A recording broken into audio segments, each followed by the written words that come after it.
Bonsoir à tous encore. Ça nous fait plaisir, comme d'habitude, de se retrouver. Aujourd'hui, plus que jamais, c'est toujours une petite famille, mais une famille de lecture. Donc, comme j'aime toujours dire, vous nous rejoignez quand vous voulez. Je vais juste partager mon écran, comme ça, on va commencer notre lecture biblique ensemble. Est-ce qu'il y a quelqu'un qui veut prier pour nous? Parce qu'en général, on va toujours prier pour 30 secondes. Est-ce qu'il y a quelqu'un qui veut prier pour nous? Ok, je vais me lancer. Oui, vas-y. Seigneur Jésus, merci le fait de nous avoir permis de rentrer en communion avec toi, tout en faisant corps avec toi, Seigneur, à travers cette rencontre. Nous cherchons toujours à te connaître afin de mettre en application tout ce que tu nous enseignes à travers ta parole, malgré que ce n'est pas facile. Guide-nous, Seigneur, donne-nous de l'intelligence. Éclaire-nous, Seigneur, afin de ne pas plonger dans le trou de la tentation, le trou du péché. Toi qui vis et règnes pour les siècles des siècles. Amen. Amen. Je vais commencer par lire, ce soir on lit les Actes des Apôtres, chapitre 17. Donc, je vais lire les 5 premiers versets et puis je vais inviter quelqu'un d'autre à lire pour nous. On essaye de lire doucement, on se plonge dans la lecture, on essaye de comprendre, on essaye de goûter à la parole. Actes, chapitre 17. Paul et Silas passèrent par Amphipolis et Apollonie et ils arrivèrent à Thessalonique, où les Juifs avaient une synagogue. Paul y entra selon sa coutume. Pendant 3 sabbats, il discuta avec eux d'après les Écritures, expliquant et établissant que le Christ devait souffrir et ressusciter des morts. Et Jésus que je vous annonce, disait-il, c'est lui qui est le Christ. Quelques-uns d'entre eux furent persuadés et se joignirent à Paul et à Silas, ainsi qu'une grande multitude de Grecs craignant Dieu et beaucoup de femmes de qualité. Mais les Juifs, jaloux, prirent avec eux quelques méchants hommes de la populace, provoquèrent des attroupements et répandirent l'agitation dans la ville. Ils se portèrent à la maison de Jason et ils cherchèrent Paul et Silas pour les amener vers le peuple. Est-ce que Lioncel peut continuer pour nous de 6 à 10?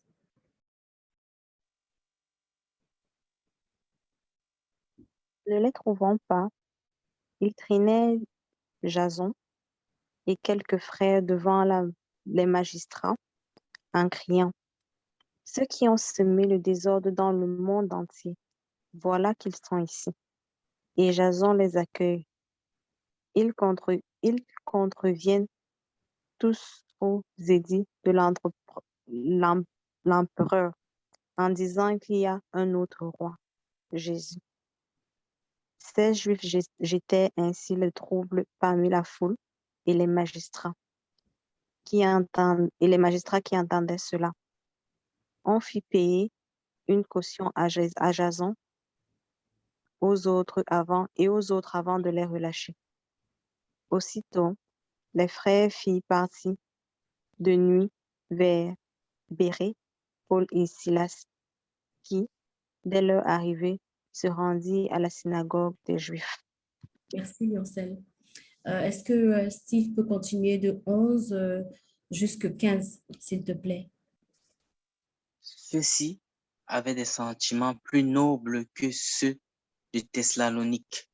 Ils accueillèrent la parole de tout leur cœur, interrogeant chaque jour les Écritures pour voir si ce que l'on disait était exact. Beaucoup d'entre eux devinrent donc croyants, ainsi que des femmes grecques de qualité et un bon nombre d'hommes. Mais quand les Juifs de Thessalonique apprirent qu'à Bérée aussi la parole de Dieu était annoncée par Paul, ils virent là encore bouleversé les foules et jeté le trouble. Alors, aussitôt, les frères virent partir Paul pour qu'il poursuive sa route jusqu'à la mer, tandis que Silas et Tom et Timothée restaient là. Ceux qui escortaient Paul le conduisirent jusqu'à Athènes. Puis, ils s'en retournèrent porteurs d'un message avec l'ordre pour Silas et Timothée de rejoindre Paul le plus tôt possible. Merci beaucoup. Wycliffe, est-ce que tu peux lire de 16 à 20, s'il te plaît? D'accord. Ok.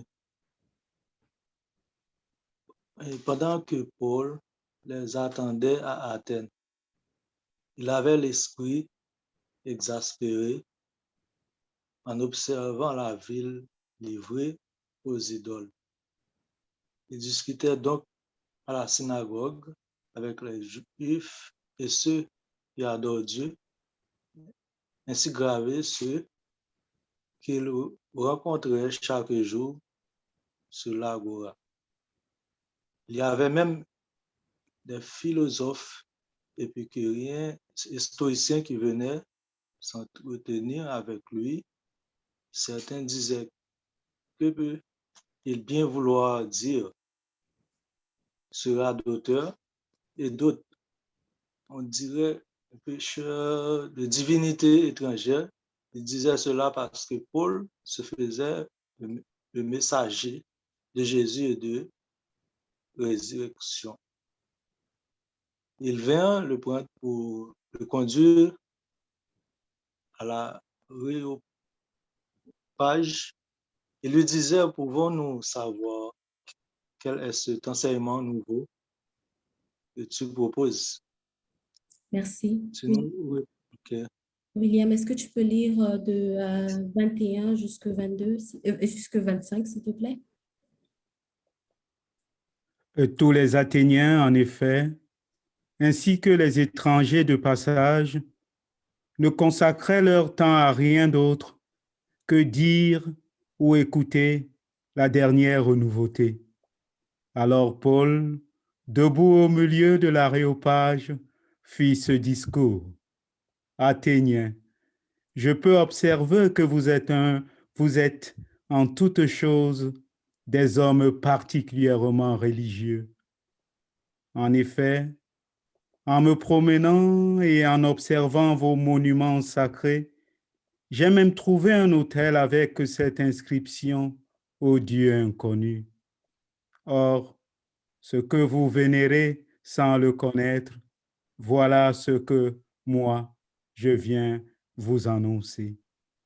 Le Dieu qui a fait le monde et tout ce qu'il contient, lui qui est Seigneur du ciel et de la terre, n'habite pas des sanctuaires faits de mains d'hommes.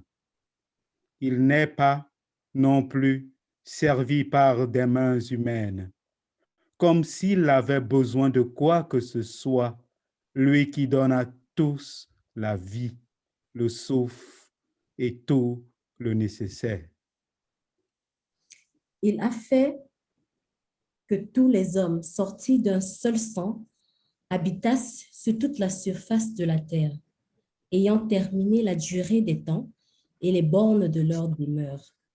Il a voulu qu'ils cherchassent le Seigneur et qu'ils forçassent de le trouver en tâtonnant, bien qu'il ne soit pas loin de chacun de nous. Car en lui, nous avons la vie, le mouvement et l'être. C'est ce qu'ont dit aussi quelques-uns de vos poètes. De lui, nous sommes la race. De lui, nous sommes la race. Ainsi donc, étant la race de Dieu, nous ne devons pas croire que la divinité soit semblable à de l'or, à de l'argent ou à de la pierre, sculptée par l'art et l'industrie de l'homme. Dieu, sans tenir compte des temps d'ignorance, annonce maintenant à tous les hommes en tout lieu qu'il est à se repentir. Est-ce que Lioncel peut terminer pour nous de 31 à 34, s'il te plaît?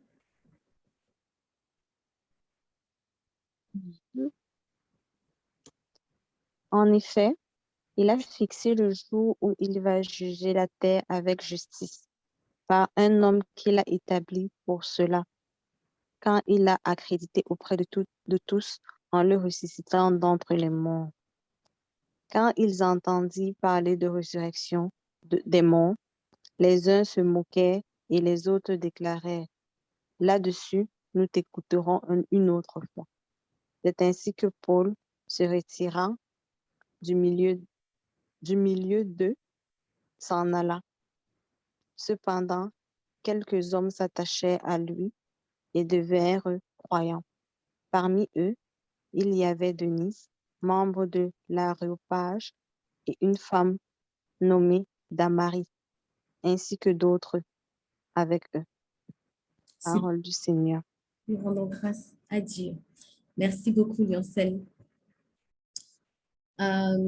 Maintenant que notre chapitre se termine, j'aime toujours dire que c'est toujours beau de lire et de partager de Dieu, des paroles de Dieu. Qu'est-ce qui nous a touchés dans ce chapitre? Qu'est-ce qui nous a touchés? Quelle est la grâce qu'on demande? Je voudrais prendre la main. Vas-y. Moi, ce qui m'a touché, c'est d'abord le texte me procure déjà beaucoup de joie. Et ce qui me touche, c'est le verset 28, car c'est en lui que nous avons la vie, le mouvement et l'être. Et c'est de Dieu que nous nous recevons. Voilà ce qui me touche. Tout, nous nous recevons entièrement de lui. Je voudrais lui rendre grâce à Dieu, qu'il me donne davantage de prendre conscience de cela en toutes circonstances, en toute situation, en tout temps et en tout lieu.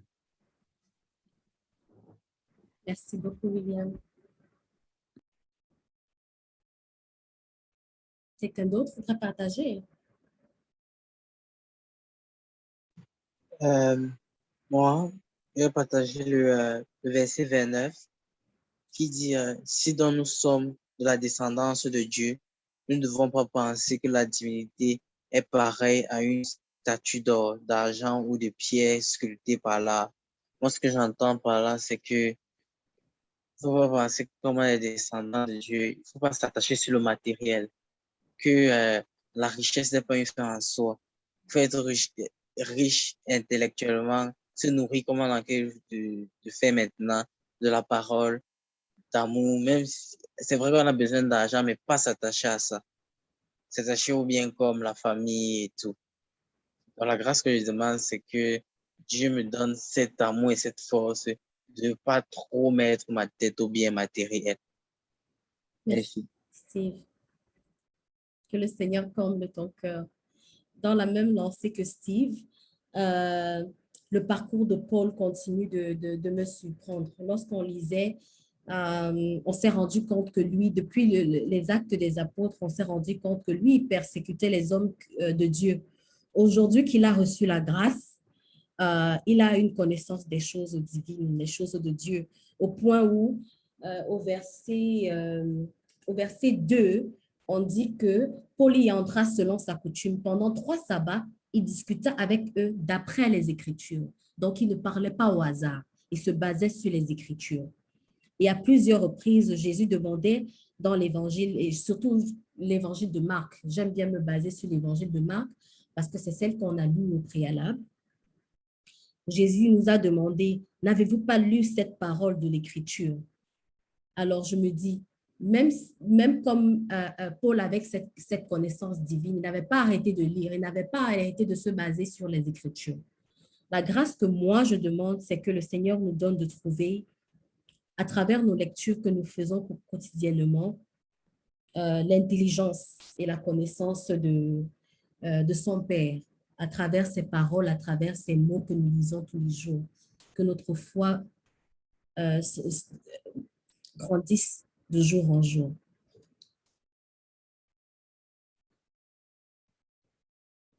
Il y a quelqu'un d'autre qui voulait partager?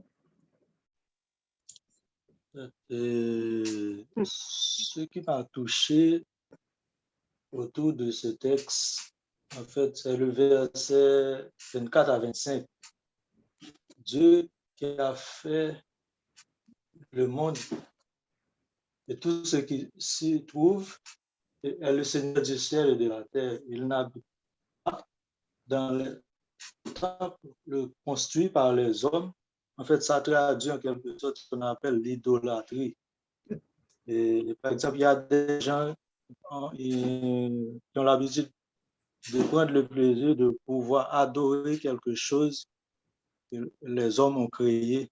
Au lieu d'accorder le plus d'importance à Dieu, d'adorer Dieu, en choisissant d'adorer ce que les hommes ont créé. Donc, tout en considérant ça comme une sorte d'idolâtrie.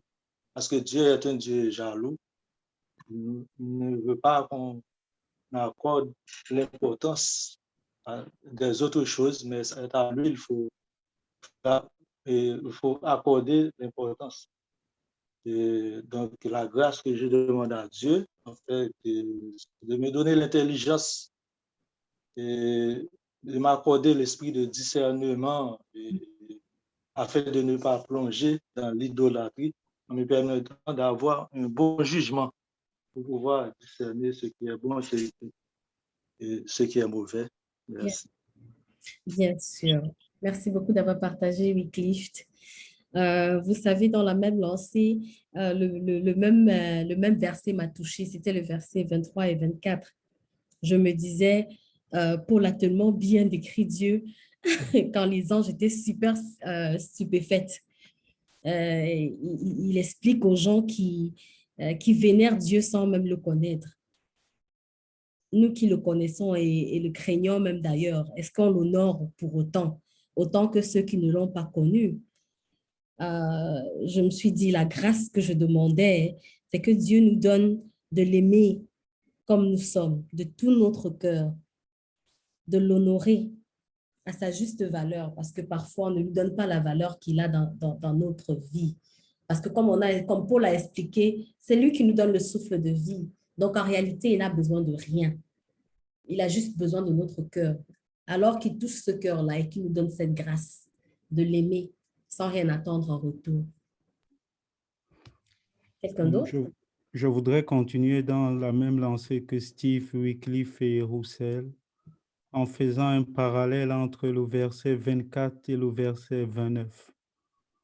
Je pense que Paul a rencontré un peuple qui était idolâtre, un peuple qui avait pour Dieu l'or, l'argent et des pierres sculptées des mains d'hommes. En fait, pour moi, ce qui me touche, c'est que Dieu n'est pas dans ce qui est fait dans les mains, par les mains d'hommes. Ça me fait penser parfois à tous ceux qui vont dans des églises où on voit des grands temples, des grandes églises ou des grands lieux. Non, Dieu est dans notre cœur.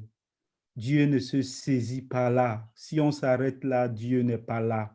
Il nous montre encore qu'il n'habite pas dans ces choses matérielles. Il est loin. Et c'est pourquoi il dit que dans tout ce parcours qu'il a fait, il est venu annoncer le vrai Dieu, le Dieu de la résurrection. C'est celui-là que nous suivons. Et ce qui me touche encore, ça me fait penser à cette parole. Les véritables adorateurs, ce seront des adorateurs en esprit et en vérité.